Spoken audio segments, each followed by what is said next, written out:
good morning or afternoon, depending on your time zones. I'll be talking about the security of NTS-KEM in the quantum random oracle model. So NTS-KEM is a code-based scheme for key encapsulation that was shortlisted by NIST in the second round of their post-quantum standardization process. It has since been merged with another second round candidate called Classic McAleese. Now, in the initial document of NTS-KEM that was submitted in the second round, it contained a tight proof of in-CCS security in the random oracle model, but security analysis in the so-called quantum random oracle model was lacking. In our work, we identified a bug in this in-CCS security proof, and we have suggested some changes to the scheme towards fixing it. These changes were later included in an updated version of NTS-KEM. We also show that this new version of NTS-KEM with our changes, it's not only tightly in-CCS secure in the random oracle model, but it is also in-CCS secure in the quantum random oracle model. Now, before we look at the NTS-KEM scheme in more detail, so let's consider the security model we are interested in, namely the quantum random oracle model, or QROM in short. Recall in the random oracle model, the adversary is allowed to make classical queries to the random oracle and gets back consistent and uniformly random outputs. So in this case, so X and Y are just classical bit strings. But in contrast, the QROM allows the adversary to make quantum queries to the random oracle. In this case, the adversary could ask for a superposition of oracle inputs, and he gets back a superposition of oracle outputs. So this captures the fact that in a post-quantum setting, the adversary could evaluate a hash function on a superposition of values.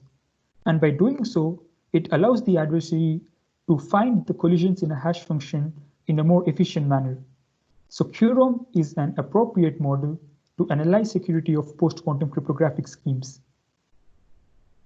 Most NIST second round candidates for key encapsulation, they start with either a one-way secure PKE or an in-CPA secure PKE and apply some variant of the Fujisaki-Okamoto transformation. So I depict one variant here called FOM, and then they obtain their corresponding KEMs. And these KEMs, they are known to be in-CCS secure in the random oracle model. But recently, it was shown that KEMs obtained in such a fashion via this FOM transformation, for example, then such KEMs are in-CCS secure in the QROM as well. Now coming to NTS-KEM, it does something similar.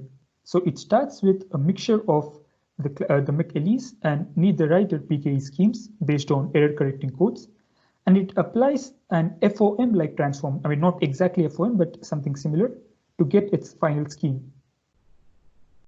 NTS-KEM contains three public parameters: n, which is the length of the underlying code; tau, which is the number of errors that can be corrected; and l, which is the length of the encapsulated keys. NTS-KEM also uses a hash function that takes in variable length inputs and gives back pseudo-random L-bit outputs.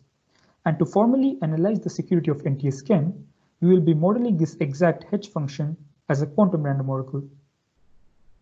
So here's a very high-level overview of the scheme. So key generation returns a public key, which contains a matrix, Q, which is used to encrypt messages in the same style as McAleese PKE. The secret key contains parameters A star, H star, which should be used in the decoder during decapsulation, mainly for error correction of ciphertexts. P is a permutation vector, and Z is a parameter that is used to handle invalid ciphertexts during decapsulation. Encapsulation proceeds as follows. You first uniformly at random sample an error vector E with Hamming weight exactly tau, and then you hash the error to get KE. You hash it again, so you hash KE along with E to get back K, which in this case would be the encapsulated key. And for the ciphertext, you pass this error vector through a deterministic function called encode. So encode produces the ciphertext. So the final output would be C star, and the K, which would be encapsulated in C star. Let's have a closer look at the encode function. So it first partitions the input error vector into 3 components with the respective lengths. And then it again hashes the error vector internally, KE, and it constructs a message vector, which is of this form, concatenation of EA and KE. And now we encrypt the message with Q, the public matrix, in the similar style as Michaelis. Namely, we multiply M with this matrix, which is the concatenation of the identity and Q, and then we add the error vector E. So here we just expand the components and observe that in the result, the first A bits of the first A bits would be 0 because you're adding EA with itself. And NTS-KEM, it truncates the zeros away and results in a short ciphertext of length less than n. One thing to note here is that the component CB is equal to KE plus EB, or in other words, when you pass an error vector to the encode function, the hash value of the error would be equal to the difference of the CB component in the output and the EB component in the input. Now things get interesting in decapsulation. So let's first consider the decapsulation in an older version of NTS-KEM before our work. So the input ciphertext, you first add back the zeros in the beginning to get a code word of length n, and then you recover the error using A star and H star. You apply your favorite decoding algorithm. So the recovered error would be permuted. So to get the true error vector E, you invert the permutation using the parameter P. And E is again partitioned into 3 components, and then you compute CB minus EB as KE. And now you check if the hash value equals CB minus EB. And you also check if the Hamming weight of the recovered error vector is tau. Now this hash check makes sense because if you remember, in key encapsulation, your sample error vector E, the hash value of it equals CB minus EB. And if these checks pass, then you return an encapsulated key, which is going to be the hash of KE and E as usual. Otherwise, you reject the ciphertext by returning some pseudo-random key back. Now, it looks perfectly fine, right? But upon closer inspection, we found that there was a gap in the NCCA security proof of the older version of NTS-KEM. Mainly, the proof fails to account for some peculiar ciphertexts, let's call them C prime, which when passed to the NTS-KEM decoder, which uses A star, H star, and applies an implicit permutation P, you get an error vector E, and it passes the checks. The Hamming weight is tau, the hash of E equals CB minus EB. But when you pass this error vector again through the encode function, you get back a different ciphertext C star. Now C star would have the same bits as C prime, CB, because if you remember, if you pass the error vector E through the encode function, the hash value of E would fix the difference CB minus EB. So the first B bits would be the same, but there could be a difference in the last few bits. And because NTS-KEM is a perfectly correct key encapsulation mechanism, if you look at the encapsulation algorithm, no matter what error vector you sample with Hamming weight tau, C prime would never be returned as a ciphertext. It's not possible at all. That is, C prime is truly an invalid ciphertext, but it is accepted by this older NTS-KEM decapsulation because of passing these checks.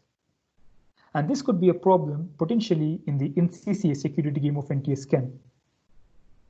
So the team behind NTS-KEM have agreed that there was indeed a gap in their security proof, and they have also agreed that such peculiar ciphertexts could exist, even though we are not sure if it is easy or hard to find in a computational sense. But nevertheless, to just eliminate these possibilities, they have decided to include our following suggestions to the scheme. Namely, instead of just performing this hash check here, we propose to add an additional re-encoding check at the end of the decapsulation routine. Namely, you recover an error vector E, you pass it through the encode function again to get back a ciphertext C prime. You check if C prime equals C star or not. If it is indeed the case, and if the Hamming weight of E is tau, then you return a key as before. Otherwise, you reject it similarly. Cool thing about these changes is that our re-encoding check, it performs this implicit hash check of the older routine in an implicit manner. And this observation, it allows a security proof for this new version of NTS-KEM that not only fixes this gap, but also is tight in the random oracle model. And not only that, but these changes make NTS-KEM secure in the QROM as well.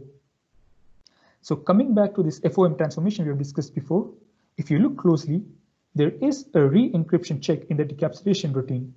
And the re-encoding check that we have proposed for NTS-KEM is similar in spirit. So with these changes, we have pushed NTS-KEM a bit closer to the standard FOM transformation, which is known to offer in-CC security in the QROM.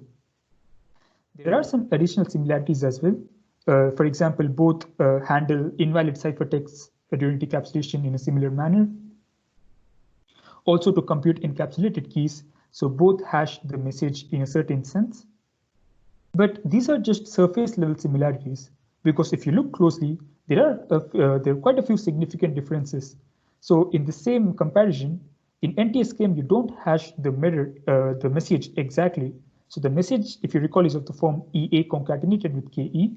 But to compute K, you before hashing, you swap around these components, and also you add some additional components here. Another significant difference is that during encapsulation, so we uniformly at random sample a message M, and then for the ciphertext, we encrypt the message in a deterministic fashion, where the randomness is derived from the message. But in NTS-KEM, you do things in reverse.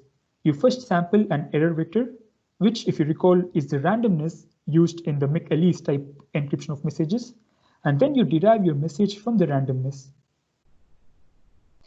Now you recall again that FOM transformation, when it is applied to a one-way secure PKE, it gives us a KEM which is in-CC secure in the QROM. Now to use this result to prove the in-CC security of NTS-KEM in the QROM, we need to account for these differences. So one idea we used is to look at these error vectors in NTS-KEM as messages in the context of this Fujisaki-Okamoto transformation.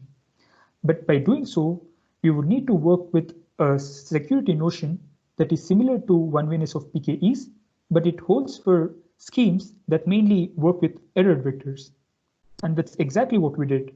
So we considered this non-standard security notion called error one-wayness, which was introduced in the initial analysis of NTS-KEM.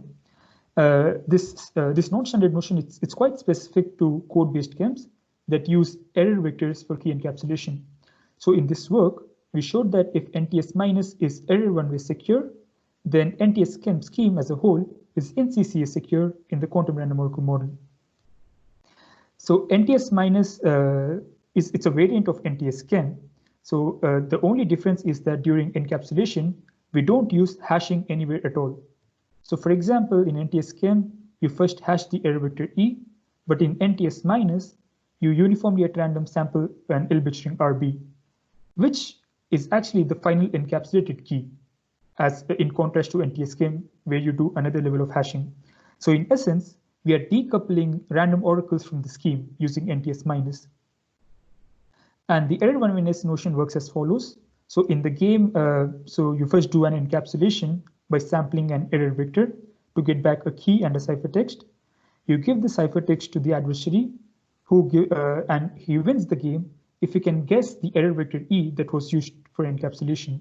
So it wins if E is equal to E prime. So finally, in the initial analysis of NTS-KEM, it was shown that if McAleese PKE is one-way secure, then NTS-, this variant, is error one-way secure. And this holds in the standard model. The proof does not require any random oracles at all. And in our work, we provided this final step. Namely, we started with the error one-way security of NTS-, and we showed that then NTS-KEM is in-CC secure in the quantum random oracle model. And our proof is a bit similar to the one that was used to show that FOM transformation when applied to one-way secure PKEs results in CC secure KEMs in the QROM. But of course, our proof needs to account for some significant differences between NTS-KEM and the FOM transformation, which we do in the final version. But to conclude, so we in this work, we identified a bug in the in-CC security proof of an older version of NTS-KEM, and we have suggested some changes towards fixing it. These changes were later accepted in an updated version of NTS-KEM, which is also the current version. And then we showed that these changes not only make NTS-KEM tightly in-CC secure in the random oracle model, but also make it in-CC secure in the quantum random oracle model. So I thank you for your patience, and I'm happy to take any questions.